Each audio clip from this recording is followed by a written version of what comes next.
الفاتحہ۔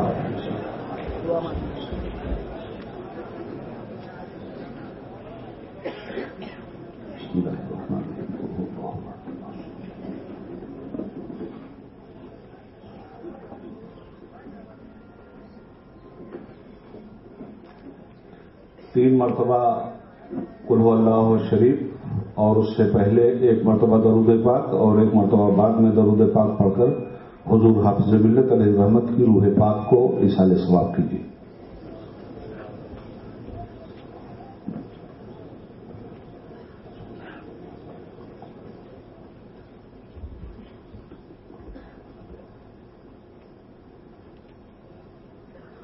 ان اللہ وملائکتہ یصلون علی النبی یا ایھا الذین آمنوا صلوا علیہ وسلموا تسلیما اللهم صل علی سیدنا ومولانا محمد معدن الجود والکرم وآلہ وصحبہ وبارک وسلم سبحان ربک رب العزة عما یصفون وسلام علی المرسلین والحمد للہ رب العالمین۔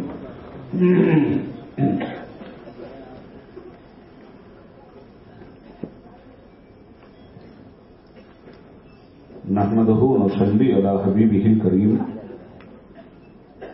الحمد للہ وکفی وسلام علی عبادہ الذین اصطفی۔ اما بعد فاعوذ باللہ من الشیطان الرجیم بسم اللہ الرحمن الرحیم۔ یا ایھا الذین آمنوا اتقوا اللہ وکونوا مع الصادقین۔ آمنت باللہ صدق اللہ العلی العظیم وبلغنا رسولہ النبی الامین الکریم الرؤوف الرحیم ونحن علی ذلک لمن الشاہدین والشاکرین فالحمد للہ رب العالمین۔ صدر اجلاس معزز علماء ملت اسلامیہ، بھیونڈی کی تاریخی اور صنعتی سرزمین پر رہنے بسنے والے بزرگوں،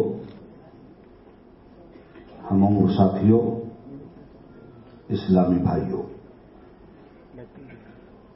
آئیے ہم اور آپ انتہائی خلوص و احترام کے ساتھ گنبد خضرا کی جانب لو لگا کر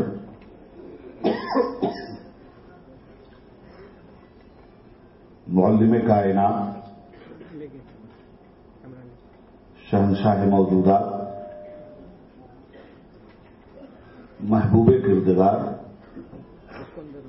گلشن ہستی کی اولین فصل بہار، احمد مجتبیٰ، کملی باد مصطفیٰ، جناب محمد رسول اللہ صلی اللہ علیہ وآلہ وسلم کے حضور ہدیہ درود و سلام پیش کرنے کی سعادتیں حاصل کریں۔ صلی اللہ علیہ نبی الامی وآلہ صلی اللہ علیہ وسلم صلاۃ و سلام علیک یا رسول اللہ وسلم علیک یا حبیب اللہ۔ محترم سامعین، آج کا یہ عظیم الشان اجلاس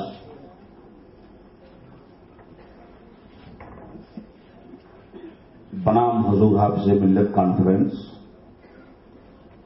منعقد ہوا ہے۔ اس اجلاس کے جو اغراض و مقاصد ہیں وہ ڈائز پر پیچھے بینر کے ذریعے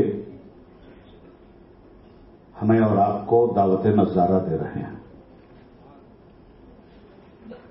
ظاہر ہے کوئی اجلاس جس سبجیکٹ اور جس موضوع سے متعلق ہوتا ہے، مقرر کی ذمہ داری ہوتی ہے کہ وہ اسی موضوع کے تحت عوام کو ایڈریس کرے، اپیل کرے اور اس موضوع کی صداقت پر کنوینس کرے۔ میں نے اس موضوع کی مناسبت سے آج کی اس بزم عقیدت میں قرآن کریم کی جس آیت کریمہ کو سرنامہ سخن بنایا ہے اس میں ہمارا پروردگار ہم ایمان لانے والے بندوں سے ہماری فلاح و بہبود کے لیے، ہماری نجات اخروی اور دنیاوی کے لیے اپنا فرمان جاری کرتا ہے، یا ایھا الذین آمنوا اتقوا اللہ وکونوا مع الصادقین۔ اس آیت کریمہ کا سیدھا سادہ سا مفہوم ہے، اے ایمان والو، اللہ سے تقوی حاصل کرو اور سچے لوگوں کے ساتھ ہو جاؤ۔ اسی آیت کریمہ کے محور پر انشاءاللہ 1 گھنٹے کی خطابت گردش کرے گی۔ میں آپ حضرات سے گزارش کروں گا کہ بغیر شور و شغف کے نہایت ہی سنجیدگی کے ساتھ مجھ جیسے چھوٹے طالب علم کو آپ سماعت کر لیں۔ میں سمجھتا ہوں کہ انشاءاللہ آپ یہاں سے خالی ہاتھ اور نامراد واپس نہیں جائیں گے۔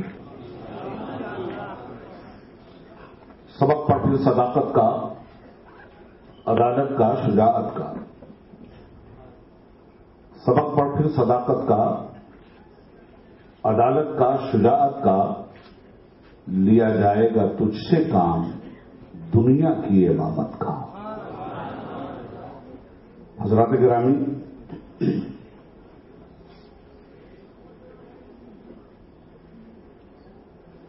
میں آیت کی ہلکی سی تشریح کرتے ہوئے اس کے پس منظر میں اس میدان کی طرف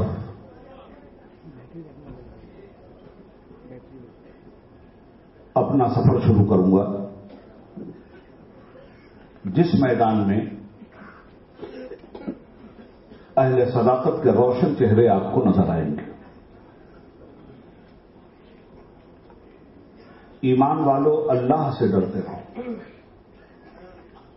اللہ سے تقوی حاصل کرو۔ معلوم یہ ہوا کہ مومنین کی پہچان یہ ہے کہ وہ اللہ سے ڈریں، اللہ کے احکام کی پیروی کریں۔ اللہ تعالی نے جن چیزوں کو جائز اور فرض قرار دیا ہے ان کی طرف لپکیں، اور جن چیزوں سے منع فرمایا ہے ہزار خواہشات نفسانی کے باوجود ان تمام تر چیزوں سے پرہیز کریں۔ عمومی طور پر ایک متقی کی پہچان، ایک تقوی شیار کی پہچان اسی احتیاط شرعی کے ذریعے ہوتی ہے۔ صاحبان تقوی کی پہچان ہر دور میں یہ رہی ہے کہ جو کچھ اللہ کی رضا ہے اسے حاصل کیا جائے، اور جن چیزوں میں اللہ کی ناراضگی ہے چاہے وہ چیزیں ہمیں کتنی ہی پسند کیوں نہ ہوں ان تمام تر چیزوں سے پرہیز کیا جائے۔ عمومی طور پر جب بھی کسی عالم دین سے آپ نے تقوی کے بارے میں سنا ہوگا تو یہ باتیں آپ کے سامنے آئی ہوں گی۔ کچھ چیزیں ایسی ہوتی ہیں جو عوام کے اندر اس قدر ہندی زبان میں چرچت اور پرچت ہوتی ہیں کہ ان کا تعارف کروانے کی قطعاً ضرورت نہیں ہوتی۔ اسی طرح لفظ متقی جب ہم بولتے ہیں، لفظ دیندار جب ہم بولتے ہیں، لفظ ایماندار جب ہم بولتے ہیں تو ہمیں مزید اس کی تشریح کرنے کی ضرورت نہیں ہوتی کہ دیندار کا مطلب کیا ہے، ایماندار کا مطلب کیا ہے، تقوی شیار کا مطلب کیا ہے، اور پرہیزگار کا مطلب کیا ہے۔ آیت کریمہ ہمیں درشا رہی ہے اتقوا اللہ، اللہ سے ڈرتے رہو، پرہیزگاری حاصل کرو۔ تقوی کے بارے میں عام طور پر جو تشریحات ہمارے سامنے اب تک آئی ہیں ان تشریحات سے الگ ہٹ کر کوئی بات نہیں کی جا سکتی، مگر میں انہی تشریحات کے پردے میں چھپی ہوئی وہ تقوی کی اصل بہار آپ کو دکھانا چاہتا ہوں، جس اصل بہار سے وقتاً فوقتاً پردے اٹھائے گئے ہوں گے، مگر جس تشریح کے ساتھ لفظ